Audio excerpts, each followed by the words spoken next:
each team is vulnerable in their own right, but Joe Burrow and JaMarr Chase, I don't think anybody can stop them at this point. Don't forget about Joe Mixon. The CJ Uzoma tight end guy came out of nowhere and just exploding.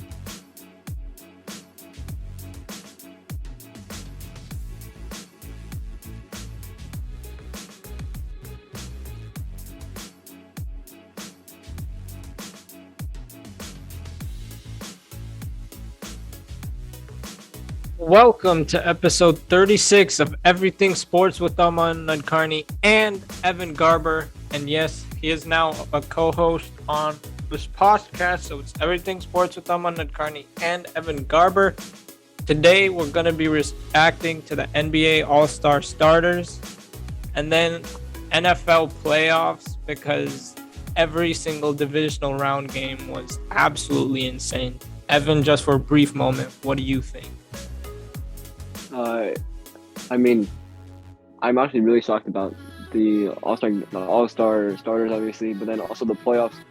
That was four insane games. Like they were must-watch TV for everyone. Oh yeah, for sure. So first we're gonna talk about the NBA All-Star starters, and then move on to football. So without further ado, NBA All-Star starters, I guess. We'll start from the least controversial conference, in my opinion, which is the Eastern Conference. I don't know about you. So, we got Trae Young, DeMar DeRozan, Kevin Durant, Giannis Antetokounmpo, and Joel Embiid. So, what do you think about those starters? I think those are honestly the five starters that I would have chosen. I don't think there's really any snubs there. And then, of course, but I mean, KD as the captain, definitely interesting considering he's injured again. So I think he won't play again. Um, but yeah, I think it's honestly surprising that he keeps getting captain over and over again despite his injuries.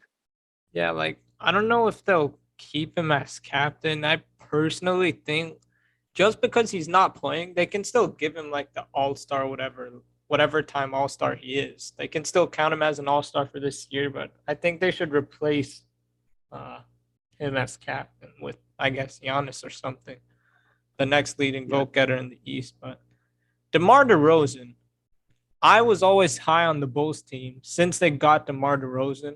I feel like DeMar DeRozan was so overlooked in San Antonio, and now when he came to Chicago, for me, it's no secret he's just exploding.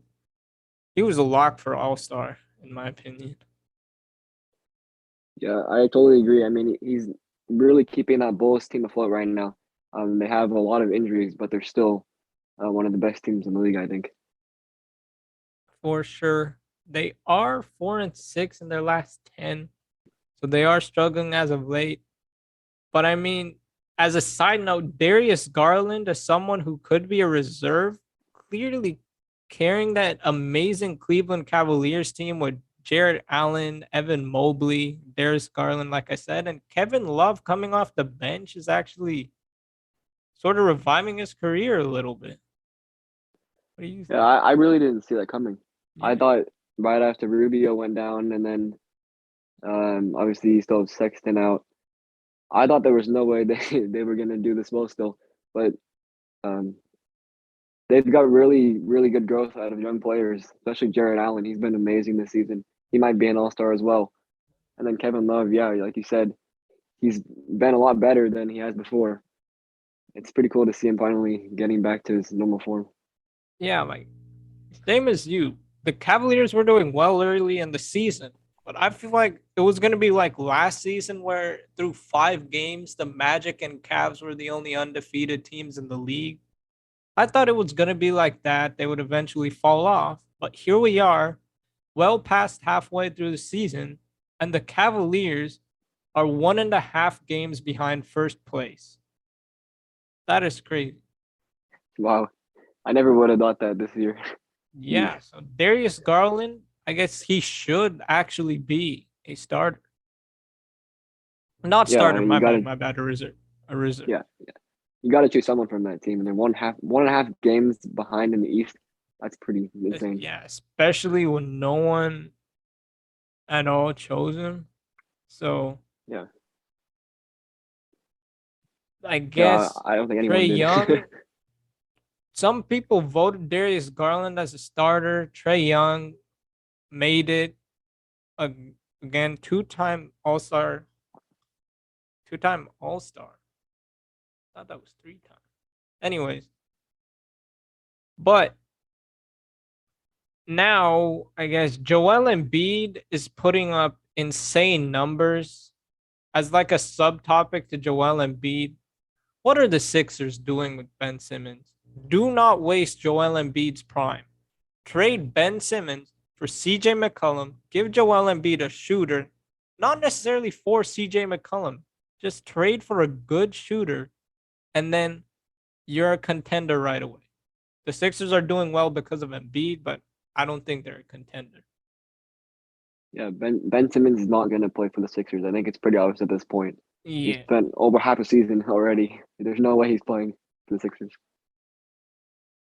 Yep. So now I guess we'll go to the West right away because obviously Kevin Durant, no surprise. Giannis, no surprise.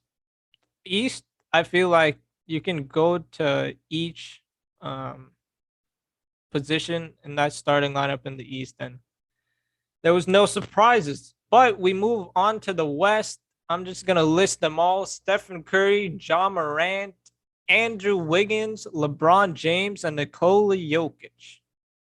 So, and yes, guys, Andrew Wiggins as an all-star starter. Not just his first time all-star game. It's not like he's a reserve. He is an all-star starter, which is crazy. I was extremely shocked when I saw that he was starting the game. I mean, he definitely deserves to be an all-star. Not, I mean, sure, statistically, his numbers might not be up there to some players, but his impact on the court is amazing. His Yeah, like defense has definitely improved a whole lot. for the many fans that are caught off guard saying Devin Booker, Chris Paul, to your point, Wiggins might not put up all-star numbers, but if you see Warriors games, he is actually playing defense now. So he is an all-round player. He's actually one of the best two-way players in the league this season. As weird as it is to say, because everyone was hating on Andrew Wiggins, because he is the number one pick. But everyone who was saying Chris Paul, Devin Booker got snubbed from the starting lineup and Wiggins should not be in there, you have to understand Wiggins is the front court or forward.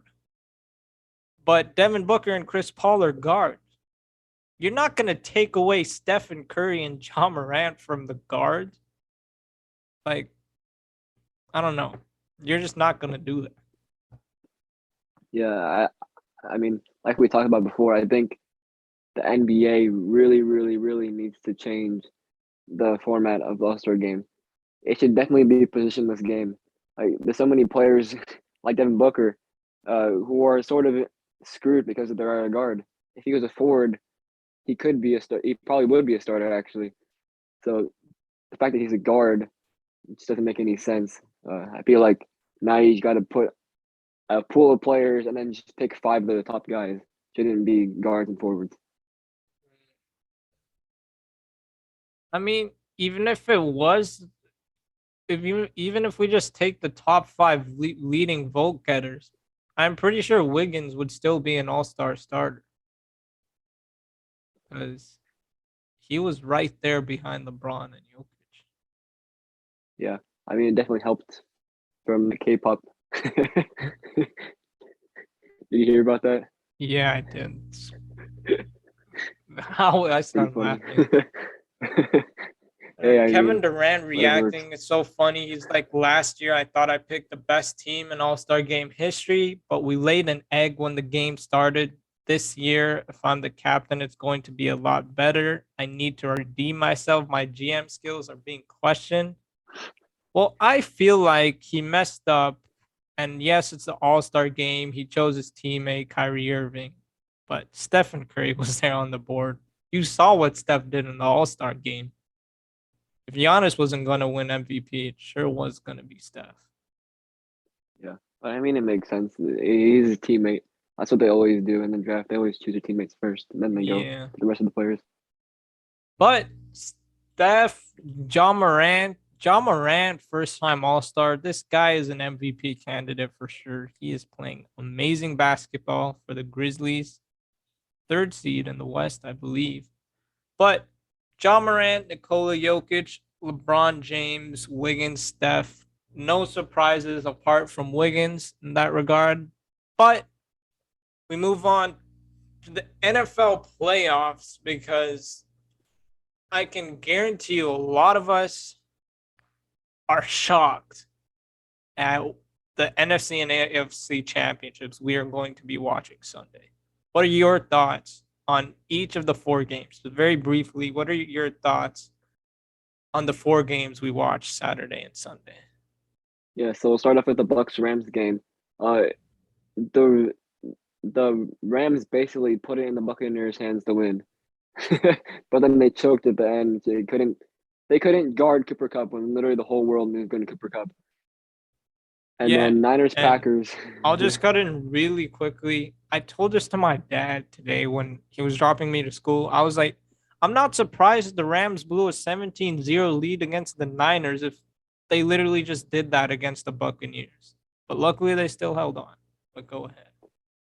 Yeah, so the Niners Packers game. That I mean, I didn't get like the full feel of the game because I actually knew before I actually watched the game.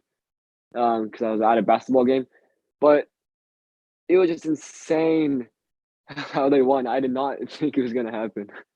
I know, right?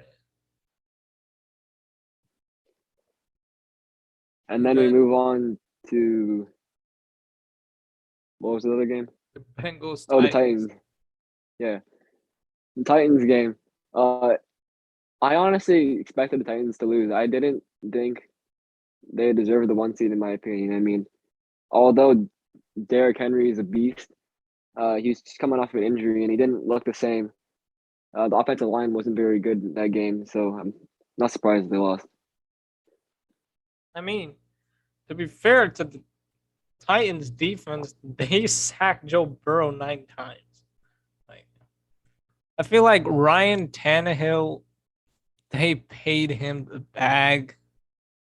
That was a questionable move. They got Julio Jones. I thought they were going to win 13, 14 games, but Julio Jones, man, he is falling off big time.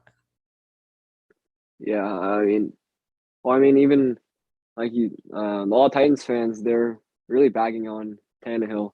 Uh, it seemed like he really lost that game for them. I mean, you sacked them 7 times. You should be able to put up enough points to beat them.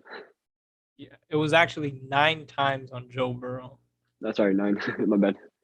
Still, it's really crazy. And now the Bills Chiefs game. What a game that was. My goodness, that was absolutely insane. I can't believe the ending. My goodness. Yeah, like it was I don't, back and forth. Gabriel Davis, 4 touchdown receptions. Like, my God. On a 4th and 13, he runs the most beautiful route I have seen all season. And then Josh Allen throws a dime. I thought the Bills were destined to go to the AFC Championship in Buffalo against the Cincinnati Bengals. But then 13 seconds left. The best defense in the league could not stop the Chiefs from going 44 yards in 10 seconds, setting up a field goal to tie it, and then the eventual win in overtime. So, yeah. I honestly really didn't like that defense. You know how explosive Tyreek Hill and Travis Kelce are. So if you give them any space to catch the ball, they're gonna run for 20, 30 more yards probably. exactly. Tyreek Hill burned that entire defense on his touchdown run at the end of the fourth. So, I mean, I guess the defense just got gassed at the end of the game.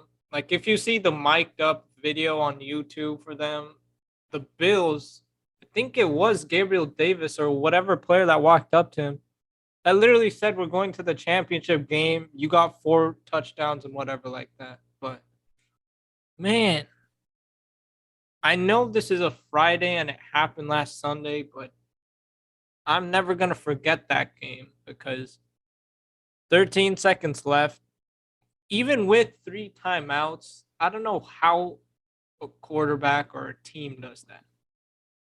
I still don't know. Like, going against the best defense in the league, I do not know. I Yeah, I don't. personally think this was the Bills' biggest chance to get a Super Bowl by far. Yeah, I think so too. I mean, the Eastern Conference is, or not the Eastern Conference. What to say that the AFC is just gonna get better and better as time goes by. Especially with the Bengals surprising everyone this year. They're just gonna get better and better and better. So it'll be them and the Chiefs probably at the top for most of the time. Yeah, and in their division, actually, I mentioned this the last episode. The Patriots were 9-4 and the best team in the AFC, and then they had their bye week and went 1-3 after their bye week. So once Mac Jones gets better, the Patriots might actually be on top of the league once again. Yeah, I mean they're kind of an interesting case because a lot of their guys they're just role players really, just Mac Jones and role players mostly. So it'll be interesting to see which guys they keep, and then also how they draft. The draft is probably going to be really important for them because I don't think they're going to be able to keep every single guy they have. Yeah, like in free agency, they signed the two best tight ends. In free agency, they signed Johnny Smith and Hunter Henry, but Johnny Smith didn't play well in New England.